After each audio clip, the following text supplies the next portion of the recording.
Thank you, and let me start by thanking Ephraim Minbar for inviting me and for this conference. You could speak for 2 hours about each of these questions.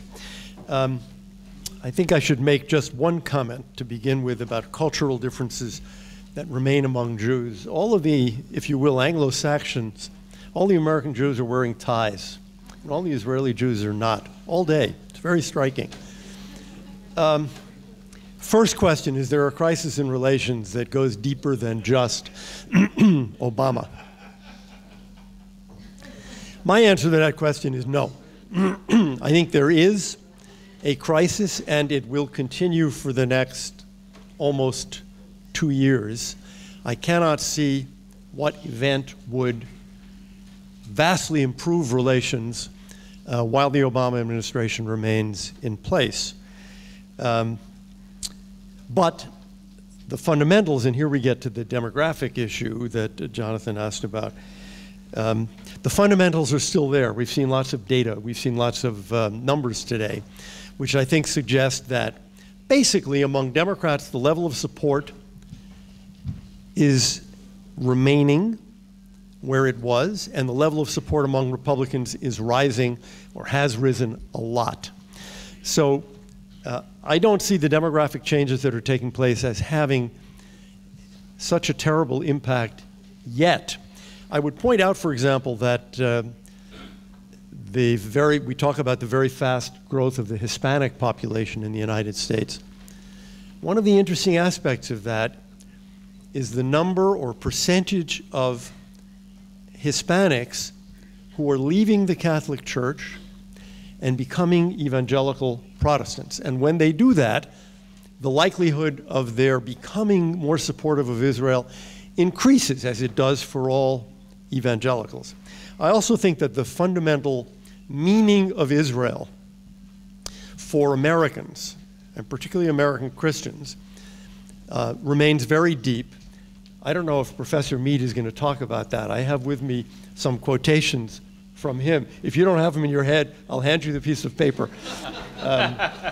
That really, no one has better explained than he the special meaning of Israel for all Americans, but particularly for Christian Americans.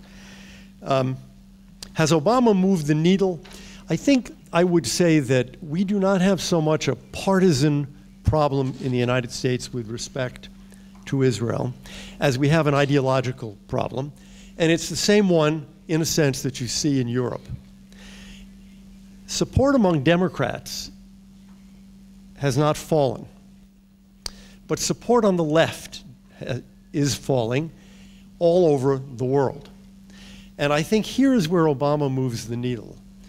That is, he pushes the left further, and he legitimizes left-wing opposition to and criticism of Israel, even in the United States. Now, of course, the United States is different from Europe because we have a lot fewer leftists than Europe does. And our leftists are, by European standards, not so left. But there is an ideological difference here. And it is certainly true that in the United States, support for Israel has become an article of faith on the right. And support for Israel is declining on the left.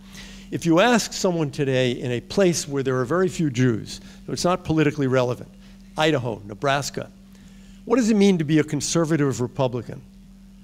What do you believe in if you're a conservative? Well, small government, no deficit, reduced taxes, free markets, Israel. It's become one of the really the pillars of what it means to be a conservative in the United States. It's worth mentioning one other aspect of the demographic changes here, and that is the reduction in size of the American Jewish community. The American Jewish community was once basically around 4% of the American people. It's now more like 2% of the American people because the American population is growing, natural growth plus immigration.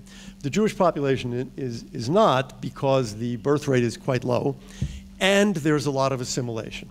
you know the intermarriage rate for non-Orthodox Jews is well above 50%.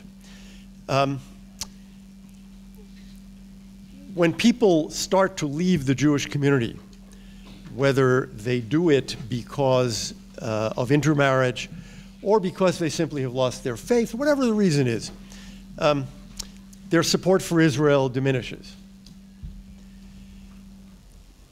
How can that be recovered? Through cultural affinity? I don't think so. Because as the generations pass, people feel less and less culturally Jewish. Their grandparents or great-grandparents may have been immigrants. That experience, even of knowing an immigrant grandparent, is less and less common for American Jews.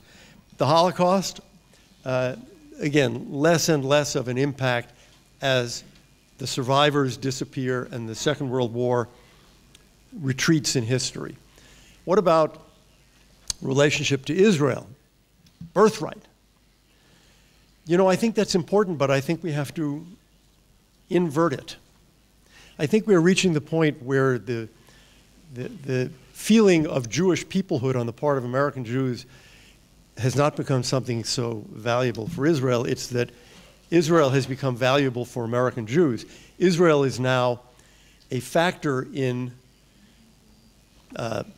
the saving, if you will, of American Jewry. It's not American Jews who are, and the population figures, of course, the great moment when there are more Jews in Israel than there are Jews in the United States, and Israel becomes the center of the world Jewish community, which of course we've now passed.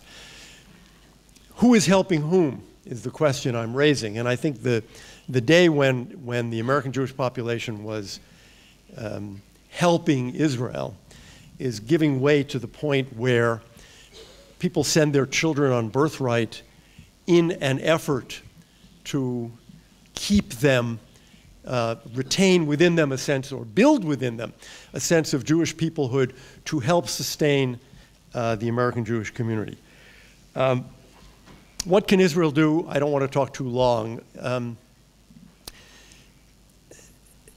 I think it's important. Jonathan has written some about this, and actually there have been some very good columns by the Israeli journalist Haviv Retik Gur about this. I don't think it's important for Israel to do the impossible or to make believe that it is going to do the impossible by having peace with the Palestinians a week from tomorrow. People understand that you can't, well, that it takes two sides, let's say, to have a negotiated peace settlement. I think people understand when Israelis say, or when the government of Israel says, we tried. We tried in 2000. We tried in 2007 or 8. We came to the table. We did a 10-month, we did a 10-month freeze, and it didn't work. And Arafat said no. And Abbas refused to give President Obama an answer. What do you want us to do? I think, yes, there are people who are enemies of Israel, but I think that's widely understood. The problem that will arise will come if people think Israel isn't trying, even if they kind of recognize that the Palestinians don't want to say yes and there is no possibility of a peace agreement. And I think that's widely understood. Israel gains from appearing to try and appearing to be ready to try, because the alternative to that is an Israeli position that in essence says, look, there's going to be another 50, 60 years of occupation. We're going to rule the Palestinians for another couple of generations. There's no alternative to that. That may be true. That may be the way it turns out. But it is harmful to Israel, not just internationally, but even in the United States, to appear to be relaxing into that position and saying, that's the way it is, grow up. Even if it is slightly, I'll use the word cynical, to keep trying to appear to be ready for a negotiation that you think will not happen. We're talking about politics here. And it is useful to Israel to keep reminding many people who would like to forget that Israel has been seeking peace since 1948 and has not been able to get it. There are a lot of people who want to forget that. And they need to be reminded year after year after year. And that is a task for Israeli diplomacy. Thank you.